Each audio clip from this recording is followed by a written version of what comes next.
এখানে অনেকে প্রশ্ন করেছে, এটা কি জাতীয় রাজনীতিতে কোনো প্রভাব রাখবে? আমি বলতে চাই, ডাকসু, রাকসু, চাকসু বিভিন্ন নির্বাচন আমার ছাত্র জমানা থেকেই আমরা তখন ভোট দিয়েছি, দেখেছি যাদেরকে নির্বাচিত করেছি। এটা ৮০-র দশকের কথা বলছি, ৭০-এর দশকের শেষের দিকের ছাত্র আমি। যারা ডাকসুতে নির্বাচিত হয়েছে তারা বৃহৎ কোনো রাজনীতির মূল দলের ছাত্র সংগঠন না হলে জাতীয় রাজনীতিতে তারা আসতেই পারে না। কারণ আমি নেব না, এখনও ডাকসুতে ভিপিজিএস হয়েছে, অনেক নেতা জাতীয় রাজনীতিতে আছেন, কেউ বা হারিয়ে গিয়েছেন। তাদের মধ্যে যারা বৃহৎ রাজনৈতিক সংগঠনের অন্তর্ভুক্ত ছিল তাদের কেউ কেউ জাতীয় সংসদে এসছে, বাকিরা এখনো পর্যন্ত লড়াই করছে, সংগ্রাম করছে আসার জন্য। আমি কারো নাম নিয়ে পত্রিকাগুলোতে দেখলাম যে ডাকসু ছাত্র সংসদ মানে ডাকসু নির্বাচন হলো এবং বিভিন্ন বিশ্ববিদ্যালয়ে ছাত্র সংসদগুলোর নির্বাচন হবে। এই নির্বাচনগুলোর ট্রেন্ড কি এবং এই নির্বাচনের ফলাফল সম্পর্কে আপনাদের মন্তব্য কি? আমি আজকে ব্যক্তিগতভাবে অভিনন্দন জানাই যারা ডাকসু নির্বাচনে জয়ী হয়েছে তাদের। এটাই গণতন্ত্রের রীতি।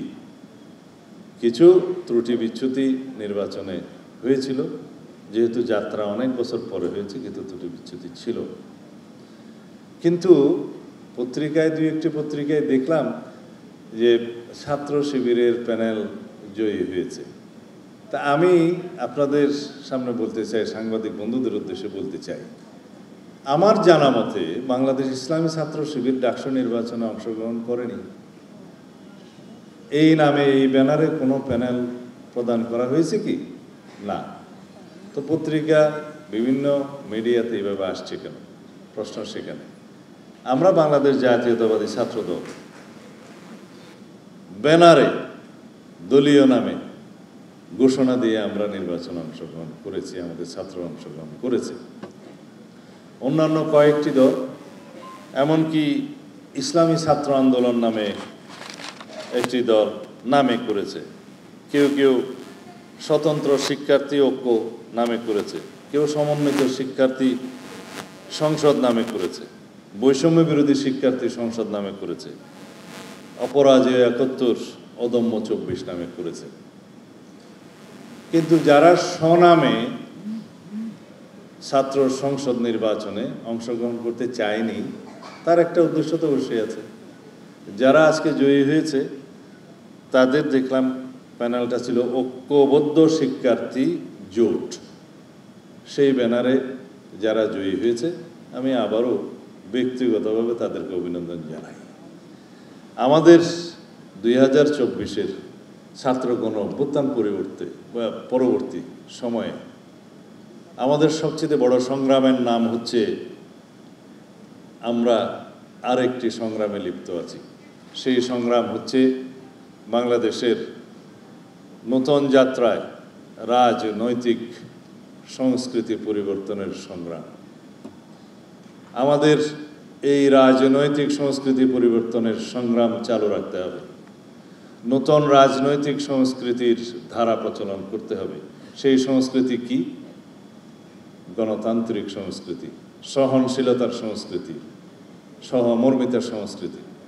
এবং সহনশীলতা, সহমর্মিতার মধ্য দিয়ে আমরা পরস্পর রাজনৈতিক দলসমূহের মধ্যে আমরা প্রতিযোগিতা করব, রাজনীতির চর্চা করব।